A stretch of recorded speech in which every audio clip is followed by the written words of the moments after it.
Hello, Assalamu alaikum. Myself Ashika Nojia and you are watching Indian Reaction On.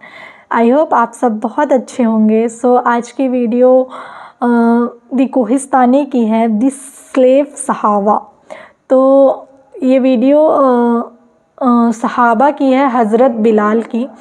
सो देखते हैं इसमें हज़रत बिलाल के बारे में क्या बताया गया है. वैसे मैं फ़र्स्ट टाइम इनका कोई वाक़या सुन रही हूँ. मैंने ऐसे तो सुना है लेकिन थोड़ा बहुत मिनिमम सा. सो देखते हैं वीडियो में और क्या क्या चीज़ें बताई गई हैं. सो अगर आप लोगों को मेरी वीडियो अच्छी लगती है तो प्लीज़ लाइक शेयर सब्सक्राइब करना ना भूलें. So without further delay let's start the video. एक गुलाम सहाबी जिसका मालिक उस पर सख्त जुल्म किया करता था, लेकिन इस सख्त जुल्म में भी वो सहाबी सिर्फ एक ही बात किया करते थे. हजरत बिलाल रज़ियल्लाहु अन्हु. ये बात हम सबको पता है कि हजरत बिलाल रज़ियल्लाहु अन्हु बचपन से मक्का के एक आदमी के गुलाम थे. लेकिन ऐसा हमेशा से नहीं था, बल्कि एक जमाना ऐसा था कि हजरत बिलाल के खानदान का अफ्रीका पर राज था. जहां हजरत बिलाल के खानदान की हुकूमत इथियोपिया से यमन तक फैली हुई थी और हजरत बिलाल की मां इस एम्पायर की एक प्रिंसेस थी. Bilal radiallahu ta'ala anhu's mother was an Abyssinian princess. लेकिन अचानक एक दिन इसी खानदान के एक आदमी ने अपने बादशाह के खिलाफ बगावत कर दी और यमन को हबशा से तोड़ दिया. और इस आदमी का नाम था अब्रहा. जैसे ही अब्रहा अरब का सबसे ताकतवर बादशाह बना, उसने देखा कि हर साल पूरे अरब के लोग हज करने के लिए काबा की तरफ जाते हैं और इसी हज की वजह से मक्का अरब का एक बहुत ही रिच और अमीर इलाका बन चुका था. यह देखकर अब्रहा के जहन में एक बहुत ही स्टूपिड आइडिया आया और उसने अपने कैपिटल यमन में भी एक बहुत बड़ा चर्च बनाया ताकि अरब के लोग काबा को छोड़कर अब्रहा के चर्च की तरफ आए. लेकिन ऑफ कोर्स अरब में कोई भी अब्रहा के इस चर्च की तरफ नहीं आया और सब दोबारा उसी पुराने काबा की तरफ जाते रहे. ये देखकर अब्रहा को गुस्सा आया और उसने 60,000 की फौज जमा करके काबा को गिराने के लिए मक्का पर हमला कर दिया. अब अब्रहा की इसी फौज में बिलाल रज़ियल्लाहु अन्हु की मां प्रिंसेस हमामा भी थी. अब्रहा ने अपनी पूरी ताकत से हाथियों के साथ मक्का पर हमला किया, लेकिन वी ऑल नो वो ये जंग एक मिरेकल से हार गए, जिसका जिक्र कुरान में भी है.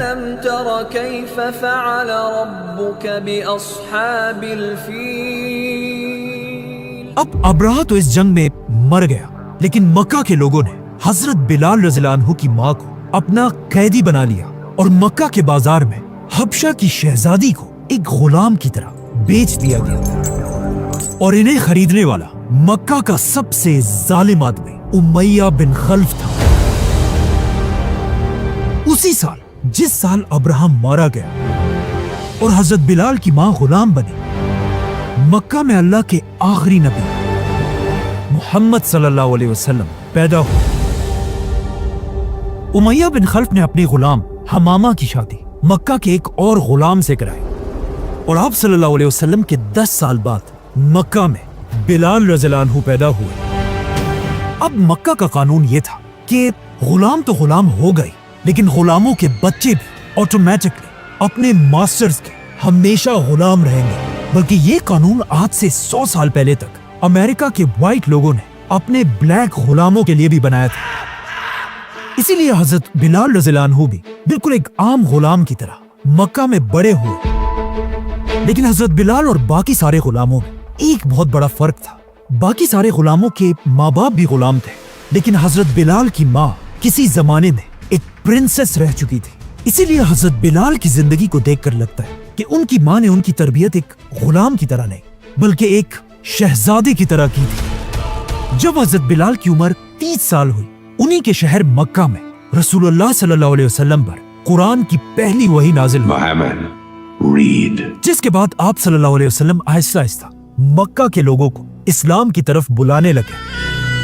लेकिन ये देखकर मक्का के सारे सरदार आप सल्लल्लाहु अलैहि वसल्लम के खिलाफ हो गए और आप सल्लल्लाहु अलैहि वसल्लम को बदनाम करने के लिए मक्का के सरदार उन पर झूठे इल्जाम लगाने लगे।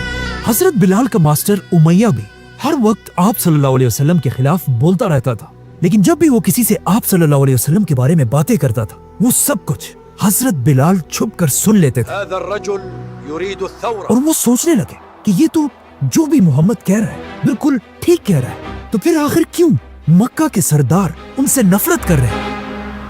यहां से आहिस्ता आहिस्ता हजरत बिलाल के दिल में आप सल्लल्लाहु अलैहि वसल्लम की मोहब्बत बढ़ने लगी। आहिस्ता आहिस्ता मक्का में मुसलमान बढ़ने लगे और आखिर इतने बढ़ गए कि अब मक्का के सरदार इसे और बर्दाश्त नहीं कर सकते थे, तो उन्होंने इस्लाम को और फैलने से रोकने के लिए नए मुसलमानों पर जुल्म करने लगे, स्पेशली कमजोर मुसलमानों पर। एक दिन हजरत बिलाल का मास्टर उमैया बिन खल्फ मक्का में किसी से आप सल्लल्लाहु अलैहि वसल्लम के बारे में बहस कर रहा था, तो अचानक सामने से उस सरदार ने उमैया से कहा कि तुम इतनी बड़ी बड़ी बातें तो कर रहे हो, लेकिन खुद तुम्हारा फेवरेट गुलाम बिलाल मोहम्मद के साथ मिल चुका है। जिस पर मक्का के सारे सरदार उमैया पर हंसने लगे। ये सुनकर उमैया को बहुत गुस्सा आया, क्योंकि बिलाल उसका सबसे बेस्ट गुलाम था और वो बिलाल पर इतना ट्रस्ट करता था कि उसने बिलाल को उस कमरे की चाबी भी दी थी जिसमें उसने अपने खुदाओं के बुत रखे हुए थे। और अब उसी बिलाल ने उमैया का सारा ट्रस्ट तोड़ दिया था। तो जब मक्का के बीच में सारे सरदार उमैया पर हंस रहे थे, ये देखकर उमैया गुस्से से पागल हो गया। बिलाल! अगले ही दिन उसने बिलाल को पकड़कर उसे टॉर्चर करना शुरू किया। उसने हजरत बिलाल को कोड़े मारे और जब कोड़ों से उसका दिल नहीं भरा, उसने हजरत बिलाल को स्टील का आर्मर पहनाकर उन्हें सारा दिन धूप में फेंक दिया। मतलब सऊदी के डेजर्ट की सख्त धूप, जहां आज भी 50 डिग्री से ज्यादा गर्मी होती है। ये स्टील का आर्मर इस सख्त धूप से गर्म होकर हजरत बिलाल के स्किन को जला देता था। और जब इन सजाओं से उमैया बोर हो जाता था, तो वो हजरत बिलाल को मक्का के आवारा लड़कों के हवाले कर देता था और वो लड़के हजरत बिलाल के हाथ और पैर बांधकर मक्का के गलियों में घसीटते थे। लेकिन उमैया का दिल इस सब से भी नहीं भरा। उसने हजरत बिलाल को सख्त धूप में रेत पर लेटाया और उनके सीने पर एक बहुत बड़ा पत्थर रखा और हजरत बिलाल से कहो कि मेरा खुदा लात और ओज़ा है। लेकिन हजरत बिलाल फिर भी सिर्फ एक ही बात कहते जा रहे थे, अहद। जिससे उमैया को और भी गुस्सा आया और उसने हजरत बिलाल के ऊपर एक दूसरा बड़ा पत्थर रखा और बिलाल से फिर कहा, कहो कि मेरा खुदा लात और ओज़ा है। लेकिन हजरत बिलाल ने नहीं कहा और उमैया ने उन पर तीसरा बड़ा पत्थर भी रखा और हजरत बिलाल रज़ियल्लाहु अन्हु बेहोश हो गए। अब जब हजरत बिलाल पर ये सब जुल्म हो रहा था, एक दिन अचानक अबू बकर रज़ियल्लाहु अन्हु हजरत बिलाल के मास्टर उमैया के पास गए और उससे कहा कि बिलाल पर थोड़ा तो रहम करो, कब तक उस पर इसी तरह जुल्म करते रहोगे। तो उमैया ने गुस्से से अबू बकर रज़ियल्लाहु अन्हु को कहा कि अगर तुम्हें इतना ही इस बिलाल पर रहम आ रहा है, तो फिर तुम इसे मुझसे खरीद क्यों नहीं लेते। तो अबू बकर रज़ियल्लाहु अन्हु ने उमैया को देखा और कहा, बोलो क्या कीमत चाहिए तुम्हें बिलाल की। उस वक्त अबू बकर रज़ियल्लाहु अन्हु का मक्का में बहुत बड़ा बिजनेस था और अबू बकर रज़ियल्लाहु अन्हु को पता था कि ये उमैया जो भी कीमत बोले, मैं उसे अदा करने के लिए तैयार हूं।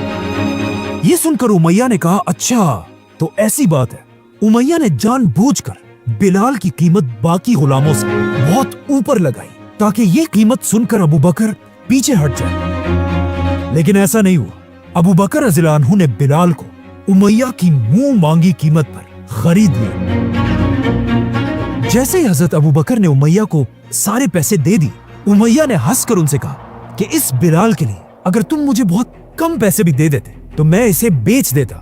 लेकिन अबू बकर रज़ियल्लाहु अन्हु ने उन्हें जवाब दिया कि अगर बिलाल के लिए तुम मुझसे 100 दिनार भी मांगते तो मैं बगैर सोचे तुम्हें दे देता। और हजरत बिलाल को खरीदते अबू बकर रज़ियल्लाहु अन्हु ने उन्हें आजाद कर दिया। हजरत बिलाल पैदा होने से अब तक मक्का में एक गुलाम थे, लेकिन अब आजाद होने के बाद बिलाल रज़ियल्लाहु अन्हु पहली बार एक आजाद इंसान की तरह मुसलमानों की मीटिंग्स में आप सल्लल्लाहु अलैहि वसल्लम के साथ बैठने लगे। हजरत बिलाल और बाकी गुलामों को आप सल्लल्लाहु अलैहि वसल्लम की महफिलों में बिल्कुल आम लोगों की तरह ट्रीट किया जाता था, और इन गुलामों को इतनी इज्जत मिलते देखकर मक्का के सरदार अंदर से जल रहे थे। यहाँ तक कि एक दिन उन्होंने आप सल्लल्लाहु अलैहि वसल्लम से कहा कि अब हम आपसे तभी मिलेंगे जब आप इन काले और कमतर गुलामों को अपने आप से दूर रखेंगे। लेकिन मक्का वालों की इसी रेसिज्म और गुरूर को तोड़ने के लिए कुरान की सूरह कहफ की आयत नाजिल हुई। ए मोहम्मद, अपने आप को इन्हीं लोगों के साथ रखना जो हर वक्त सुबह शाम अपने रब को पुकारते हैं। खबरदार, तेरी निगाहें इनसे ना हटने पाए, और देख उसका कहना ना मानना जिसका दिल हमने अपनी याद से रोक दिया है। इसीलिए आप सल्लल्लाहु अलैहि वसल्लम भी मक्का के सरदारों से ज्यादा इन कमजोर मुसलमानों को इज्जत दिया करते थे। आहिस्ता आहिस्ता मक्का वालों का जुल्म और भी बढ़ता गया, और अब वो सिर्फ कमजोर मुसलमानों पर नहीं बल्कि इवन रसूलुल्लाह सल्लल्लाहु अलैहि वसल्लम को भी मारने की प्लानिंग करने लगे। तो अब मक्का में रहना और इम्पॉसिबल था, और आप सल्लल्लाहु अलैहि वसल्लम के हुक्म से मुसलमान मक्का को छोड़कर मदीना की तरफ हिजरत करने लगे, और हजरत बिलाल भी मक्का को छोड़कर मदीना पहुंचे। जैसे ही मुसलमान मदीना पहुंचे, मुसलमानों ने सबसे पहला काम यह किया कि उन्होंने आप सल्लल्लाहु अलैहि वसल्लम के हुक्म से मदीना में मस्जिद नबवी बनाई। जैसे ही मस्जिद कंप्लीट हुई, यहाँ पर एक बहुत बड़ा मसला था कि अब मदीना के इन नए मुसलमानों को हर दिन 5 वक्त की नमाज के लिए कैसे बुलाया जाएगा। अल्लाहु अकबर। कुछ लोगों ने कहा हम यहाँ एक आग जलाकर लोगों को नमाज के लिए बुलाते हैं। कुछ लोगों ने कहा नहीं, हम क्रिश्चियंस की तरह बेल बजाकर लोगों को बुलाते हैं। और जब मुसलमान इन्हीं डिस्कशंस में थे, अचानक उनके पास एक सहाबी आए और आप सल्लल्लाहु अलैहि वसल्लम को अपना ख्वाब बताया कि मैंने कल रात एक ख्वाब देखा जिसमें एक शख्स घंटी बजाकर लोगों को बुला रहा था। मैं ख्वाब में इस शख्स के पास गया और मैंने उसे कहा ये घंटी मुझे बेच दो। उसने मुझसे पूछा तुम इस घंटी का क्या करोगे? तो मैंने उस आदमी से कहा कि मैं ये घंटी बजाकर लोगों को नमाज के लिए बुलाऊंगा। लेकिन उस आदमी ने मुझे कहा नहीं, क्या मैं तुम्हें इससे भी अच्छा तरीका ना बताऊं? और फिर उस आदमी ने मुझे ये वर्ड सिखाए। इस आदमी का ख्वाब सुनकर साथ बैठे उमर रज़ियल्लाहु अन्हु ने भी कहा कि मैंने भी सेम ख्वाब देखा है। अब ये तो जाहिर था कि ये ख्वाब अल्लाह की तरफ से था, लेकिन अब क्वेश्चन ये था, इन सारे सहाबा में कौन इस्लाम की पहली अजान देगा? तो आप सल्लल्लाहु अलैहि वसल्लम ने उस सहाबी को हुक्म दिया कि जाओ और बिलाल को अपने ख्वाब के अल्फाज सिखाओ, क्योंकि बिलाल की आवाज बहुत ऊंची और खूबसूरत भी है। जिसके बाद हजरत बिलाल मस्जिद नबवी में खड़े हुए और इस्लाम की पहली अजान दी। आज पूरी दुनिया में ऐसा एक सेकंड भी नहीं गुजरता कि जब कहीं ना कहीं अजान दी जा रही हो। मदीना हिजरत करने के बाद मक्का से आने वाले सहाबा मदीना के लोगों को एक एक जुल्म के बारे में बताते थे जो मक्का के लोगों ने इन मुसलमानों पर किए थे, जिससे मदीना के अंसार का गुस्सा मक्का वालों के लिए बढ़ता जाता था। स्पेशली बिलाल रज़ियल्लाहु अन्हु की स्टोरी सुनकर मदीना के जवान उमैया बिन खल्फ से नफरत करने लगे थे, और आखिर कुछ ही अरसे बाद उन्हें उमैया से बदला लेने का मौका मिला। जंगे बदर, जिसमें 313 मुसलमानों की 1000 काफिरों से जंग थी, और मुसलमान अपने से 3 गुना बड़ी फौज थी। ये जंग जीत गए। जैसे ही जंग खत्म हुई, हजरत बिलाल का पुराना मास्टर उमैया बिन खल्फ भी कैदियों में पकड़ा गया। जैसे ही हजरत बिलाल ने उमैया को देखा, उन्होंने अपने मदीना के भाइयों से कहा कि वो रहा उमैया, ये वही है जो मक्का में मुझ पर जुल्म किया करता था। आज या ये जिंदा रहेगा या मैं। और ये सारे सहाबा उमैया के पीछे भागने लगे, और उमैया भी इन्हें देखकर फुल स्पीड भागने लगे।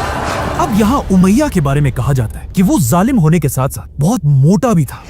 इसीलिए थोड़ी ही देर में हजरत बिलाल और उनके दोस्तों ने उमैया को घेर लिया लेकिन यहाँ एक और सहाबी अब्दुर्रहमान बिन औफ ने कहा कि उमैया हमारा कैदी है, इसे मत मारो। लेकिन हजरत बिलाल और उनके मदीना के भाइयों का उमैया पर इतना गुस्सा था कि उन्होंने उमैया को मार डाला। इस तरह हजरत बिलाल ने उमैया के सारे जुल्मों का बदला लिया और इसके बाद हर जंग में ओहद, खंदक, खैबर जैसी जंगों में भी हमेशा हजरत बिलाल आप सल्लल्लाहु अलैहि वसल्लम के साथ खड़े रहे।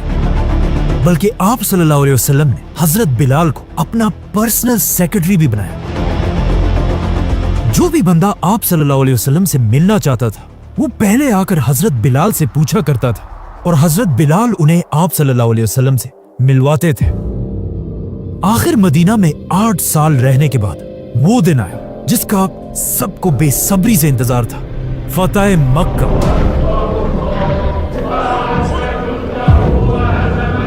ये वही थोड़े से मुसलमान थे जो इससे 8 साल पहले मक्का को छोड़कर खाली हाथ मदीना गए थे। लेकिन अब सिर्फ 8 साल बाद आप सल्लल्लाहु अलैहि वसल्लम 10,000 की फौज के साथ मक्का में दाखिल हुए।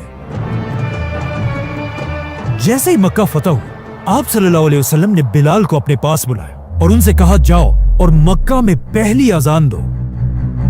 हजरत बिलाल सीधा काबा की छत पर चढ़े और छत पर खड़े होकर अपनी खूबसूरत आवाज में अजान देने लगे।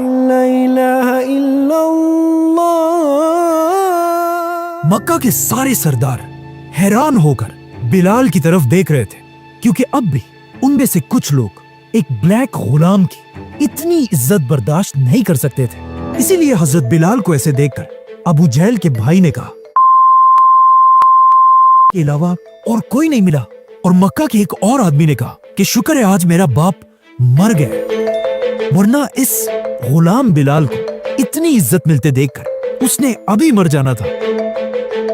हजरत बिलाल की अजान के बाद आप सल्लल्लाहु अलैहि वसल्लम ने ऐलान किया कि मक्का के सारे लोगों को माफ कर दिया जाए और किसी से भी किसी किस्म का बदला नहीं लिया जाएगा। इस ऐलान के बाद हजरत बिलाल रज़ियल्लाहु अन्हु एक बार अपने दोस्तों के साथ मक्का में खड़े थे कि अचानक सामने से मक्का के पुराने सरदार अबू सुफियान गुजरे। तो हजरत बिलाल ने अबू सुफियान से कहा कि अबू सुफियान, तुम बहुत खुशकिस्मत आदमी हो कि अल्लाह की तलवार तुम्हारे गर्दन तक नहीं पहुंची। ये सुनकर अबू बकर रज़ियल्लाहु अन्हु ने हजरत बिलाल को ऐसी बातें करने से रोक दिया। लेकिन जब आप सल्लल्लाहु अलैहि वसल्लम को इसका पता चला, उन्होंने अबू बकर रज़ियल्लाहु अन्हु से कहा कि अगर तुम्हारी इस बात से तुमने बिलाल को नाराज कर लिया है तो ये जान लो कि तुमने अल्लाह को भी नाराज कर लिया। ये सुनते ही हजरत अबू बकर सीधा बिलाल रज़ियल्लाहु अन्हु के पास गए और उनसे अपनी की हुई बातों पर माफी मांगी।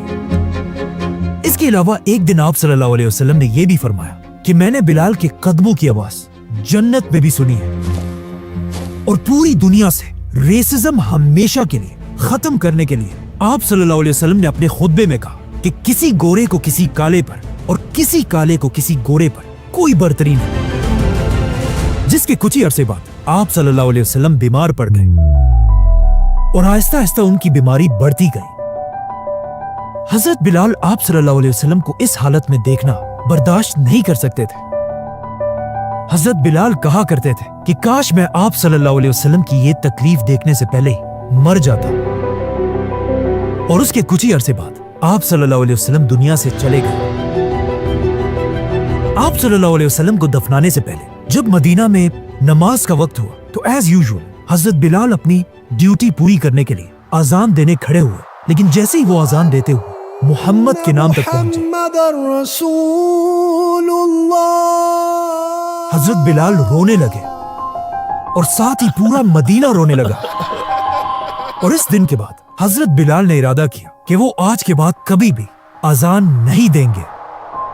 आप सल्लल्लाहु अलैहि वसल्लम के बाद अबू बकर रज़ियल्लाहु अन्हु मुसलमानों के पहले खलीफा बने। लेकिन हजरत बिलाल उनके दौर में जब भी मदीना में कहीं भी जाते थे उन्हें हर जगह आप सल्लल्लाहु अलैहि वसल्लम की याद आती थी। तो वो एक दिन खलीफा अबू बकर रज़ियल्लाहु अन्हु के पास गए और उनसे कहा, मुझे यहाँ से जाने की इजाजत दे। लेकिन खलीफा अबू बकर ने कहा कि नहीं, तुम यहाँ मदीना में ही रहोगे। ये सुनकर हजरत बिलाल ने उनसे पूछा कि क्या आपने मुझे गुलामी से आजाद अपने लिए किया था या अल्लाह के लिए? अगर अपने लिए आपने मुझे आजाद किया था तो ठीक है, मैं कहीं नहीं जाऊंगा। लेकिन अगर आपने मुझे अल्लाह के लिए आजाद किया था तो मुझे मदीना से जाने से ना रोके। जिस पर खलीफा अबू बकर ने उन्हें जाने की इजाजत दी और हजरत बिलाल मदीना छोड़कर शाम की तरफ चले गए। हजरत अबू बकर के बाद मुसलमानों के नए खलीफा उमर बिन खत्ताब रज़ियल्लाहु अन्हु बने, जिन्होंने इस खिलाफत के साइज को डबल और ट्रिपल से भी ज्यादा कर दिया। यहां तक कि यरमुक और कादसिया जैसी जंगें जीतने के बाद मुसलमानों ने पहली बार पैगंबरों के शहर जेरूसलम को फतह किया। और जेरूसलम फतह करने के फौरन बाद मुसलमानों ने सबसे पहले वहां एक मस्जिद बनाई, मस्जिद अक्सा। जैसे ये मस्जिद कंप्लीट हुई, हजरत उमर ने बिलाल रज़ियल्लाहु अन्हु को अपने पास बुलाया और उनसे रिक्वेस्ट की कि बिल्कुल मदीना और मक्का की तरह जेरूसलम की पहली अजान भी आप ही दें। हजरत बिलाल ने इससे पहले अजान देना छोड़ दिया था, लेकिन अब खलीफा उमर की रिक्वेस्ट पर हजरत बिलाल दोबारा खड़े हुए और जेरूसलम की पहली अजान दी। इस तरह इस्लाम की 3 होली सिटीज में मक्का, मदीना, जेरूसलम सबकी पहली अजान हजरत बिलाल रज़ियल्लाहु अन्हु ने दी थी, जहां आज तक हर दिन उसी तरह अजान दी जाती है। खलीफा उमर बिलाल रज़ियल्लाहु अन्हु की इतनी इज्जत किया करते थे कि एक बार अबू सुफियान रज़ियल्लाहु अन्हु मक्का के पुराने सरदारों के साथ खलीफा उमर से मिलने आए और उसी वक्त हजरत बिलाल भी कुछ पुराने गुलामों के साथ खलीफा उमर से मिलने आए। तो हजरत उमर ने अपना सेक्रेटरी भेजा, हजरत बिलाल और उनके दोस्तों को अंदर आने की इजाजत दी और अबू सुफियान और उनके सरदारों को कहा कि आप इंतजार करें, खलीफा बिजी है। यह देखकर अबू सुफियान रज़ियल्लाहु अन्हु को गुस्सा आया कि उमर इन पुराने गुलामों को हम सरदारों से ज्यादा इज्जत दे रहा है। लेकिन वहां बैठे एक शख्स ने अबू सुफियान से कहा कि अब गुस्सा करने का कोई फायदा नहीं है, इस्लाम इन गुलामों के लिए भी आया था और तुम सरदारों के लिए भी, लेकिन ये इस्लाम कबूल करके आज तुमसे आगे निकल गए और तुम सब पीछे रह गए। हजरत उमर बिलाल रज़ियल्लाहु अन्हु पर इतना ट्रस्ट करते थे कि उन्होंने हजरत बिलाल को खिलाफत की इंटेलिजेंस एजेंसी का मेंबर बनाया था और हजरत बिलाल सारे जनरल्स की खबरें खलीफा उमर तक पहुंचाते रहते थे। यहां तक कि जब हजरत उमर ने अपने सबसे बड़े जनरल खालिद बिन वलीद को हटाने का फैसला किया, हजरत उमर के इस ऑर्डर को खालिद बिन वलीद तक हजरत बिलाल ने ही पहुंचाया था। मतलब हजरत बिलाल अपनी जिंदगी में मक्का के एक आम गुलाम से अब दुनिया की सबसे बड़ी खिलाफत के सबसे बड़े ऑफिसर्स में से एक थे। बल्कि वो बिलाल जिसे एक जमाने में मक्का में कोई देखता भी नहीं था, अब उनकी शादी दुनिया के सबसे अमीर आदमी अब्दुर्रहमान बिन औफ रज़ियल्लाहु अन्हु की बहन से हुई थी। जिसके बाद आखिर हजरत बिलाल की जिंदगी की आखिरी अजान का दिन आया। जब हजरत बिलाल शाम में रह रहे थे, एक रात उन्होंने ख्वाब देखा जिसमें आप सल्लल्लाहु अलैहि वसल्लम उनके पास आए और हजरत बिलाल से कहा कि बिलाल तुम्हें क्या हो गया, तुम अब हमारे पास क्यों नहीं आते। जैसे हजरत बिलाल नींद से उठे, वो रोने लगे और सीधा मदीना की तरफ रवाना हुए। जैसे ही हजरत बिलाल मदीना पहुंचे, उनकी नजर रसूलुल्लाह सल्लल्लाहु अलैहि वसल्लम के नवासों हसन और हुसैन पर पड़ी। हजरत बिलाल ने इन दोनों को गले लगाया। हसन और हुसैन रज़ियल्लाहु अन्हु ने हजरत बिलाल से रिक्वेस्ट की कि अब आप मदीना आ ही गए हैं, तो एक बार प्लीज आप सल्लल्लाहु अलैहि वसल्लम के दौर की याद दिलाने के लिए अजान दें।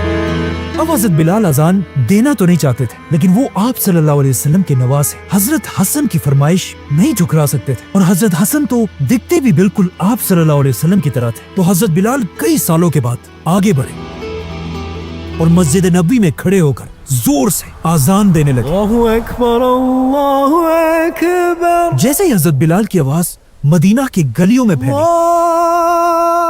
लोग उनकी आवाज सुनकर हैरान रह गए। मदीना के बाजार में सब अपनी दुकानें खुली छोड़कर रसूलुल्लाह सल्लल्लाहु अलैहि वसल्लम की मस्जिद की तरफ भागने लगे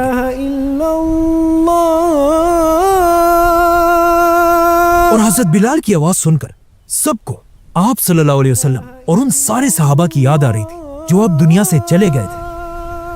लेकिन जैसे ही एक बार फिर हजरत बिलाल अजान में मुहम्मद के नाम तक पहुंचे,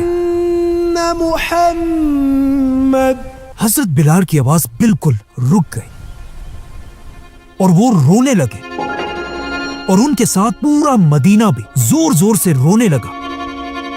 हजरत बिलाल ने दोबारा कोशिश की, लेकिन फिर मुहम्मद के नाम तक पहुंच गए। उनकी आवाज रुक गई और वो दोबारा रोने लगे ये थी हजरत बिलाल की जिंदगी की आखिरी अजान, जिसके बाद वो वापस शाम गए और वहीं पर फौत हो गए, जहां आज तक उनकी कब्र है। और कहा जाता है हजरत बिलाल की कोई भी औलाद नहीं थी, लेकिन हजरत बिलाल के वफात के बाद भी पूरी दुनिया के मुसलमान उन्हें याद करते थे। यहां तक कि अफ्रीका में हजरत बिलाल इतना फेमस हो चुके थे कि आने वाले अफ्रीका के हर मुसलमान बादशाह ये कोशिश करते थे कि किसी तरह वो अपना ताल्लुक हजरत बिलाल के साथ जोड़े। आज पूरी दुनिया जिस आदमी को इंसानों की तारीख का सबसे अमीर आदमी समझती है, वो है मानसा मूसा, जिसकी दौलत आज $500 बिलियन बनती है, इवन इलॉन मस्क से भी ज्यादा। Generally describing what वो मानसा मूसा भी अपने आप को हजरत बिलाल रज़ियल्लाहु अन्हु की औलाद कहता था। अब ये सच है कि नहीं ये तो नहीं पता, लेकिन ये बात क्लियर है कि वो बिलाल जो एक जमाने में मक्का का आम गुलाम था, आगे जाकर दुनिया का सबसे अमीर आदमी उसी बिलाल की औलाद होने पर फख्र करता था।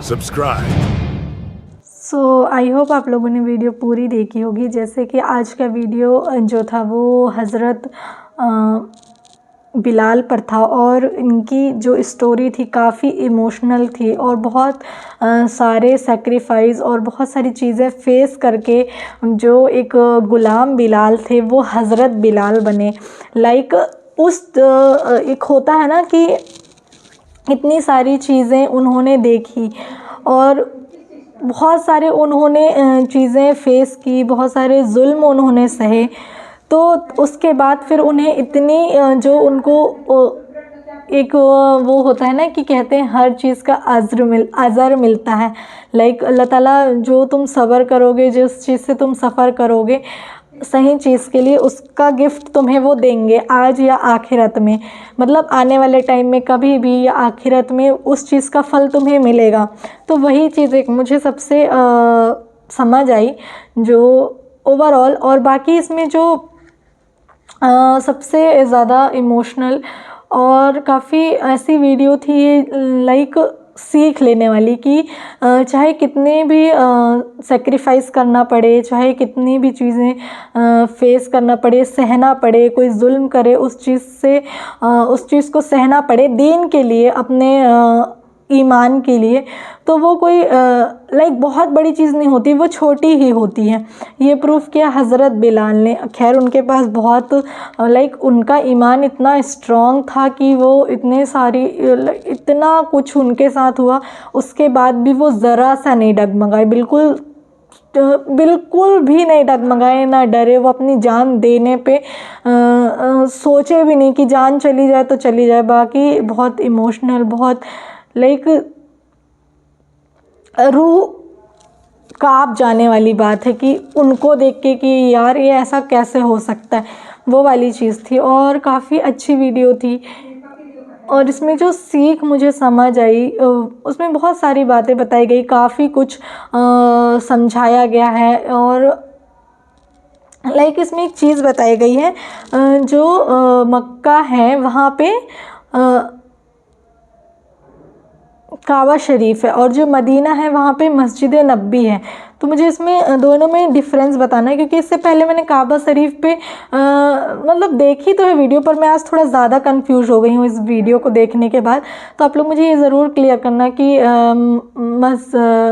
मस्जिद नबी और काबा शरीफ का थोड़ा सा मुझे एक्सप्लेन करना दोनों का। और इसमें और एक चीज़ बताई गई कि जब लाइक जो हज़रत बिलाल थे वो एक प्रिंसेस के बेटे थे, और उस लाइक उनकी जो माँ थी हज़रत बिलाल की, उन्होंने उसको हमेशा प्रिंस की तरह ट्रीटमेंट दिया था। बट पहले मक्का में ये रूल चला करता था कि जो गुलाम की औलाद होगी वो भी गुलाम ही कहलाएगी। तो उस बेसिस पे फिर वो हज़रत बिलाल भी गुलाम ही बने। फिर उन्होंने दीन की बातें सुनी, और उनसे 10 साल पहले हज़रत बिलाल के 10 साल पहले मोहम्मद सल्लल्लाहु अलैहि वसल्लम जी की क्या बोलते हैं उसको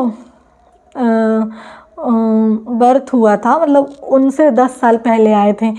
तो ये था। और उसके बाद फिर उन्होंने सारी दीन की चीज़ें सुनते गए, फिर उनके मन में आया कि हाँ ये बात सही है। लॉजिकल चीज़ें जैसे कि इस्लाम में जो सबसे ज़्यादा मुझे अट्रैक्ट करती हैं वो यही चीज़ें होती हैं। सबसे पहले इक्वालिटी, जैसे इस्लाम में जब हज़रत बिलाल आए तो उनको इक्वालिटी मिली। लोगों ने ये तक कहा कि इस ग़ुलाम को आप अज़ान देने के लिए अज़ान देने के काबिल आपने बना दिया, अज़ान दे रहा है ये ग़ुलाम। तो इस पे भी लोग बहुत सवाल उठाए, पर इस्लाम सिर्फ इक्वालिटी, यूनिटी, इस्लाम का सबसे स्ट्रॉन्गेस्ट पार्ट यही है कि अगर किसी को गॉड ने बनाया है तो वो डिफरेंस नहीं कर सकता उस इंसान में। बाकी तो इंसान का अपना, मेरे को ऐसा लगता है कि कर्म होता है कि अच्छा लाइक बड़ा इंसान बनना, छोटा इंसान बनना, बट जहाँ रिलीजन की बात आएगी, जहाँ भगवान की बात आएगी, जहाँ गॉड की बात आएगी, वहाँ वो इक्वल रहेगा। ये मुझे सबसे ज़्यादा अच्छी मुझे ये बात लगती है। और इसमें दूसरी बताई गई बात प्रॉफिट सल्लल्लाहु अलैहि वसल्लम जी के बारे में काफ़ी कुछ थोड़ा बहुत बताया गया है, लेकिन काफ़ी अच्छी चीज़ें बताई गई है। जैसे उनकी ये मैसेज की लाइक इक्वालिटी वाली सबसे जो ऊपर है वो तो यही है कि इक्वालिटी वाला जो उन्होंने दिखाया कि अल्लाह ताला जब लोगों ने कहा कि तुम ग़ुलाम को लाइक काले लोगों को अलग कर दो और लोगों में ये बंटवारा कर दो ऐसा कुछ, तो फिर अल्लाह ताला ने उनको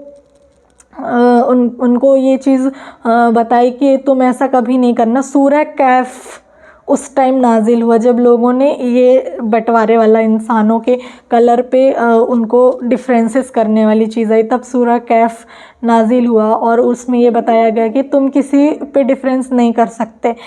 तो ये चीज़ है कि उस पर भी एक सूरह नाजिल हुई कि अगर तुम डिफरेंस कर रहे हो तो उसके लिए भी एक अलग से आयत नाजिल हुई। और जैसे कि इस्लाम में हर चीज़ का जवाब है। कल मैं लाइव थी तो मुझे कुछ लोगों ने बोला था मेरे क्वेश्चन पे कि आप पढ़ो तो आपको उसका आंसर उसी में मिलेगा, और इसमें बताया गया। खैर ये चीज़ सबसे लाइक मुझे जो अज़ान वाली बात ही मुझे कभी नहीं पता थी। मुझे सिर्फ ऐसा लगता था कि इन लोग ऐसे ही अज़ान देते हैं, और कभी आज तक मुझे अज़ान का मीनिंग ही समझ नहीं आया। सो आप लोग प्लीज़ मुझे बताना, जो अज़ान में जो आयत पढ़ते हैं, या मुझे नहीं पता क्या पढ़ते हैं, मैं तो आयत ही बोलूँगी, बट जो पढ़ते हैं उसका क्या मीनिंग होता है और क्यों पढ़ते हैं, इसका जवाब तो मुझे आज मिल ही गया कि अज़ान जो था उस टाइम पे जब मस्जिद नबी बनाई गई तो ये था कि लोगों को मस्जिद में इकट्ठे कैसे किया जाए। तो फिर शायद अबू बकर को, हज़रत अबू बकर को ये सपना आया था कि किस तरीके से अज़ान मतलब कोई मस्जिद नबी में खड़े होकर अज़ान दे रहे हैं, और उनको वो अज़ान के कुछ वर्ड सिखाए गए थे सपने में। तो वो लाइक प्रॉफिट सल्लल्लाहु अलैहि वसल्लम जी ने उनको कहा कि आप बिलाल को ये वर्ड सिखा के आओ। फिर बिलाल सीखे और उन्होंने पहली मतलब पहली अज़ान पढ़ी मस्जिद नबी में। तो सारे लोग इकट्ठे हो गए। काफ़ी उनकी आवाज़ भी बहुत अच्छी थी, बुलंद भी थी, इसलिए उन्हें अज़ान दिलाया गया और बहुत खूबसूरत अज़ान उन्होंने दी। उसके बाद जंग हुई, जंग बदर। अब मुझे जंग बदर का कॉन्सेप्ट तो नहीं पता कि क्यों हुई थी जंग बदर, बट इसमें जैसा बताया गया कि 300 मुसलमानों ने 3000 या कुछ अपने से दुगना तिगना लोगों से उन्होंने फ़ाइट की थी, मक्के के लोगों से, लेकिन वो जंग वो जीते। तो ये मतलब मैं, खैर ऐसा मेरे को पता नहीं बोलना चाहिए कि नहीं, बट मुझे बहुत खुशी होती है ये चीज़ सुन के कि इतने कम लोग हो के भी अगर दीन की कहीं बात आती है तो उसमें वो हर चीज़ में सक्सेसफुल हुए, हर जंग में सक्सेसफुल हुए। तो ये मेरे को बहुत लगता है, मेरे को प्राउड फील होता है, पता नहीं क्यों, बट मुझे खुद में ये बात बहुत प्राउडली मुझे ऐसा रहता है कि जब मैं इसे सुनती हूँ तो कहते हैं ना इंसान के अंदर एनर्जी आ जाती है, वो वाली चीज़ मेरे अंदर भी आ जाती है। और उसके बाद इसमें प्रॉफिट सल्लल्लाहु अलैहि वसल्लम जी के फ़ौत के बाद का बताया गया कि कैसे मक्का में जाने के बाद हज़रत बिलाल ने मोहम्मद सल्लल्लाहु अलैहि वसल्लम जी के फ़ौत के बाद अज़ान देना छोड़ दिया था, क्योंकि उन्हें बहुत याद आती थी जब भी अज़ान देते थे। और वो अज़ान पढ़ते थे और जब मोहम्मद सल्लल्लाहु अलैहि वसल्लम जी का नाम आता था तो वो रो पड़ते थे। तो उन्होंने उस वजह से अज़ान छोड़ दी और वो मक्का भी छोड़ के चले गए। और एट लास्ट जब उनकी काफ़ी टाइम बाद हज़रत उमर खलीफा बने तो उन्होंने जुलीसियम ऐसा एक, मैं भूल गई, वहाँ पे उन लोगों ने जंग जीती थी, हज़रत उमर ने जंग जीती थी, तो वहाँ पे मस्जिद बनाया गया था। तो वहाँ भी पहली अज़ान हज़रत बिलाल ने दी और काफ़ी अच्छी अज़ान थी। तो तीनों जगह मक्का में और मदीना में और जुलीसियम ही था शायद, वहाँ पे तीनों जगह, और तीनों होली लाइक बहुत पवित्र जगह हैं इस्लाम के लिए। तो तीनों जगह हज़रत बिलाल ने पहली अज़ान दी थी। और उसके बाद हज़रत बिलाल लाइक इतने सारे, उसके बाद फिर उन्होंने सबसे एक कोई राजा थे, उनकी बहन से उन्होंने शादी की। वो सबसे बड़े इंसान थे, लाइक दौलतमंद थे सबसे ज़्यादा, तो उनकी बहन से शादी की और उनकी कोई औलाद नहीं थी हज़रत बिलाल की। वो वापस एक बार मक्का गए जब हसन और हुसैन जो नवासे थे प्रॉफिट मोहम्मद सल्लल्लाहु अलैहि वसल्लम जी के, उनके कहने पे उन्होंने दोबारा अज़ान दी मक्का में, बट वो कंप्लीट नहीं कर पाए बिकॉज़ लाइक हाँ, मतलब बहुत ज़्यादा उनको याद आती थी प्रॉफिट मोहम्मद सल्लल्लाहु अलैहि वसल्लम जी की, इसलिए वो उनका नाम सुनते ही रो पड़ते थे। और काफ़ी इमोशनल है ये चीज़, क्योंकि जब मैं ये देख रही थी तो मुझे बहुत, मैं इमोशनल हो गई थी कि लाइक बहुत अच्छा ऐसा लगता है ना कि जब मैं प्रॉफिट मोहम्मद सल्लल्लाहु अलैहि वसल्लम जी का नाम सुनती हूँ तो मुझे भी बहुत खुशी होती है कि उनके टाइम पे जब जो उनके सहाबी रहे होंगे, जो उनके साथ रहे होंगे, कितने खुश नसीब थे उन लोग कि उन्होंने देखा। लाइक वो चीज़ मैं अभी फील कर सकती हूँ ऐसा।